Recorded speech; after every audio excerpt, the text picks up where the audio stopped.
Welcome to Dubai Property Pulse channel, podcast where we discuss the latest insights from Dubai property market. And today, Max. Anna Yulia. will discuss some really interesting and tricky questions that we get asked by our clients and colleagues. So I'll start, guys. I'm going to ask you a question where you need to say it's a red or green flag, okay? Okay. Let's So do we it, have around Anna. like 5-6 questions and one question or maybe two which you didn't hear about. We don't know the questions and don't know the answers. Exprompt. Okay, when client is asking for a kickback from the agent, is it a red flag or green flag? Green. Of course, a red flag. I believe for any agent in Dubai. All Why? the agents will hate me now. But if agent didn't make his job good, Then for he example, shouldn't be paid. he shouldn't be paid, At but there all. is no kickback, right? Yeah, of course. But there is no any discount on the commission. No, but right? you remember when we started, like 10 years ago, people were calling us, like, I remember one guy called me and he said, I'm going to pay you 0.5% commission. And I said, no, but why? He said, but why should I pay you if you just come and open the door? So, and then I started to think, is it really, real estate job to come and open the door and to get 2% commission? Or there is something I think this is more? the right questions. Are you really just coming and opening the door, or you are doing something else or much more? Depends. Depends on the situation. Yeah, there are specific, by the way, nationalities who really all the time pushing on the discounts for the agents' commission. I will not say that, but true, and I'm sure people who involved in real estate they know about this, right? And I think it's a red flag. And especially when client is asking you for the commission discount, we need to ask him if he would be happy to get 50% off his salary in the end of the month, doing the same job he always does, right? I think nobody will be happy about it. And I think that all agents in Dubai need to be very strict with commission. Yeah, because this Yeah. is our salary and this is our like living, literally living allowances. Okay, next question is when the agent is hiding defects from potential buyers about property. Red. Totally red. Yeah, but why? For example, you really want to sell house, and if there is, I don't know, the mold inside, or if you know that Max, Max, what you hiding? Business don't stop. Business Sorry, non-stop guys. man.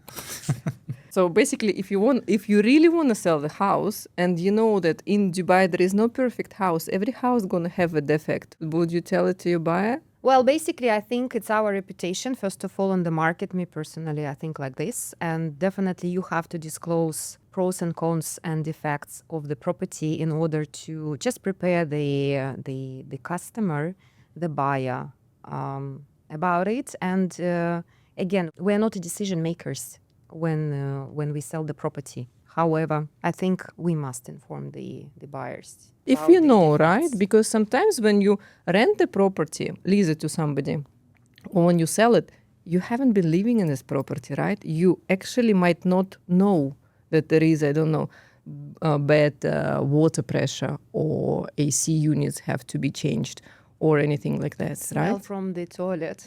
Sewage Non-stop. smell. Yeah. Sewage smell, right? No, but or I noise agree. from the road. Or noise from the road. Yeah, exactly. Non-stop.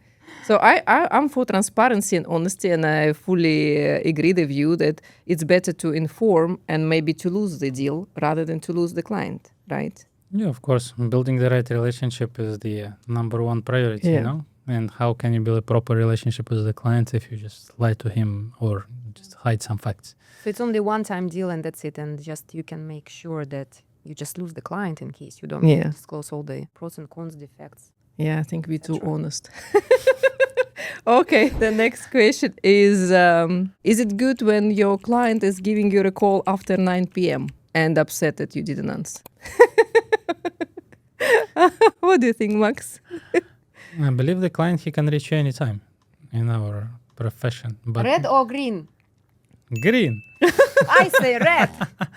But being upset, it's not right. Of course not. Let's Of say he course he called can you, call you you. didn't answer, he is upset, but it was after 9 p.m. and you don't have any deal going on between you and him. So I think sometimes it's too much. Personal borders are important, of course, Yes. but to my clients, I'm trying to be responsive all the time, but I don't think it's fair to get upset if I don't reply the call after 9 p.m. Well, But there are basically, yes, you people- have the right. Yeah. But there are people who don't believe you that you can be upset at 9 p.m. giving your kids a bath. Their choice. Or giving yourself a bath. Whatever, right? Luckily, my clients, they understand that. We get along quite well. It's actually a very good question because yesterday I had exactly the same conversation with one of my tenants who texted me like close to, I think, it was, I believe, 9 o'clock. Yeah. And I just texted him that with all my respect to you as my customer and tenant, I would really appreciate if we can have a business communication between, let's say, 9 a.m. and 7 p.m. And I think you need to discuss this in Definitely. advance, and if there is not any urgent meeting or any matter, because you cannot really, negotiate at 9-10 p.m., right, to pass the offer. Sometimes it's really late.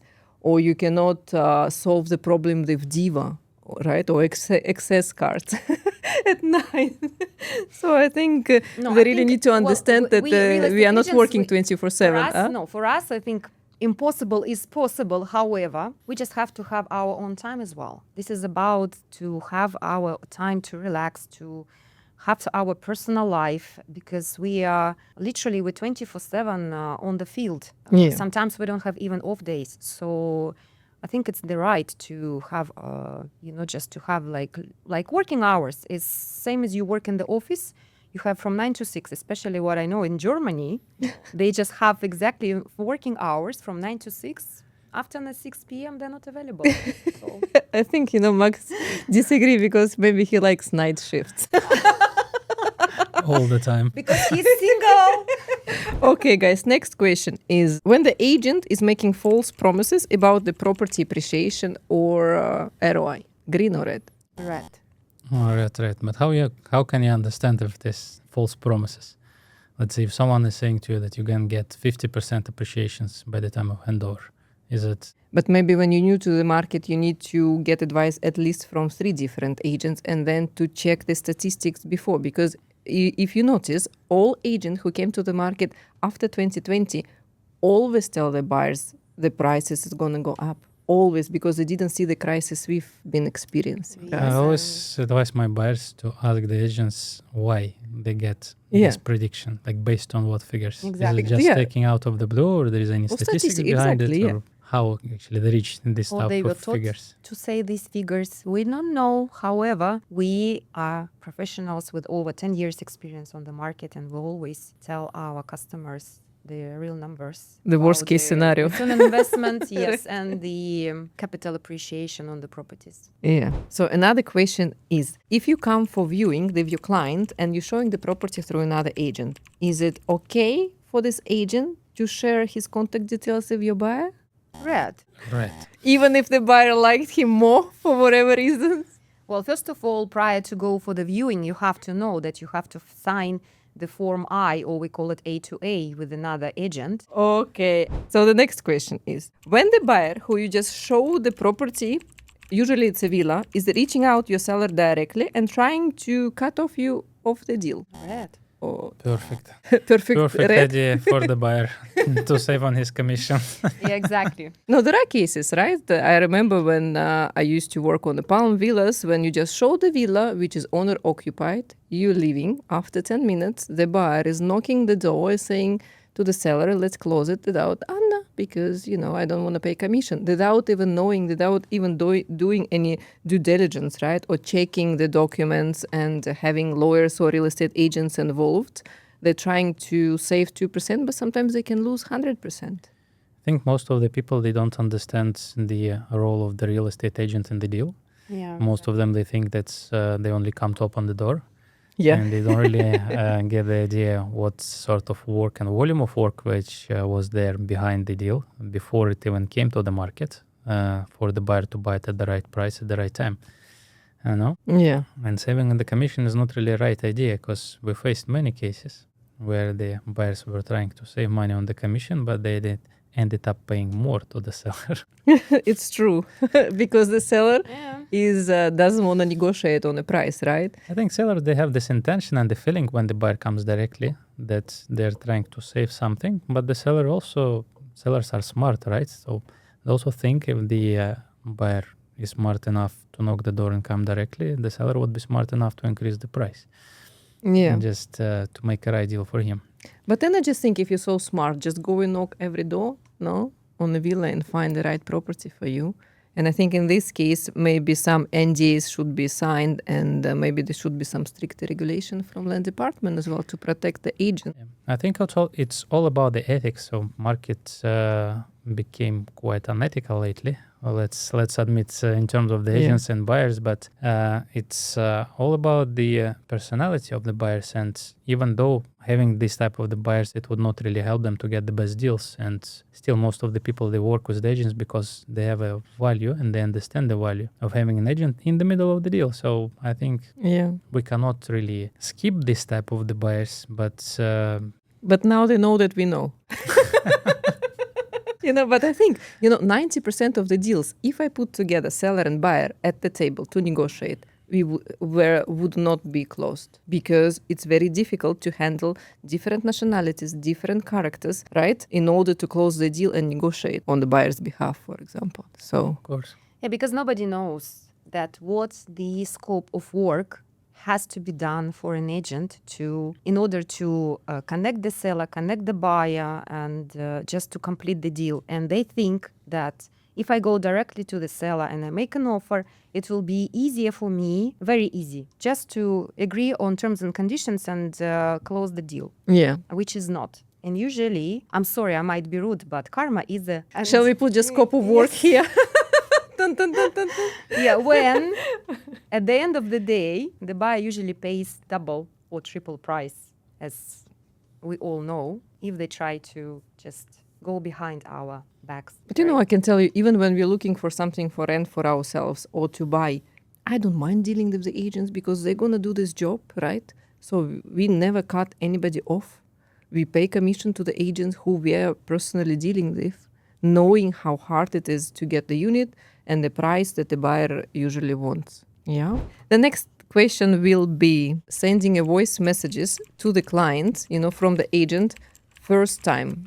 Is it red or green flag? Voice message, For example, you don't know the person. He's sending you voice message saying, "Hi, Yulia, I would like to sell your apartment." What do you think? I hate voice messages. You mean first touch base, First, right? just first one. I think it's unprofessional, honestly. So red, right? Because it's just annoying me so much than somebody Yeah. who I haven't been in touch, who doesn't know, what I'm doing at the moment, sending me voice note. Unless, for example, my client's starting to exchange the voice notes, then I can understand that I can also reply. Otherwise, I think it's unethical to send a voice message to touch base.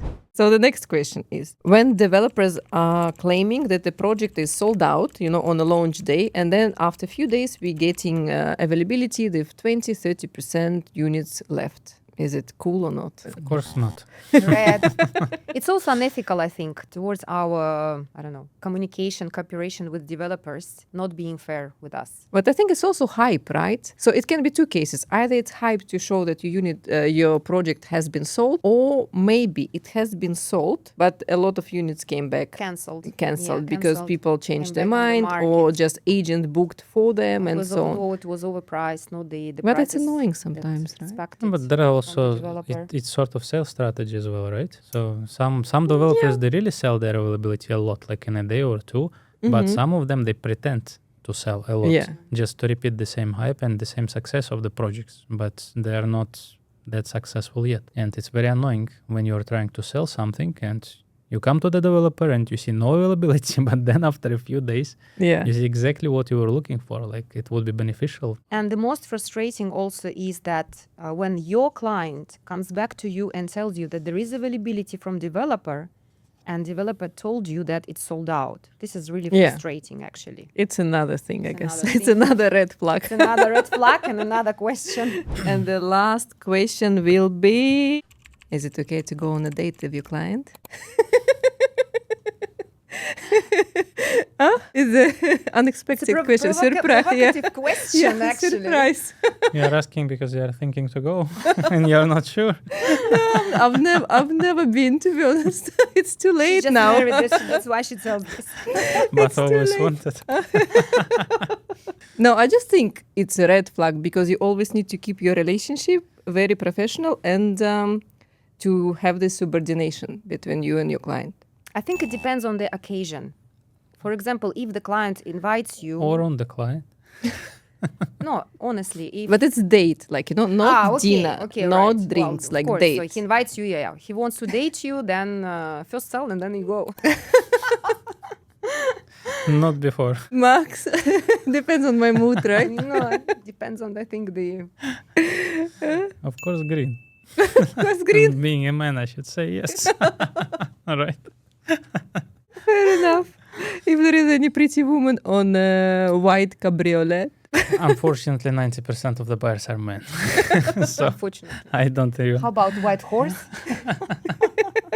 I don't really need to think about that question much. so okay, guys, I think that's it for today, right? I hope you enjoyed our questionnaire, and we will continue next time. It was Anna. Yulia, And Max. Like. comment. And subscribe. See you.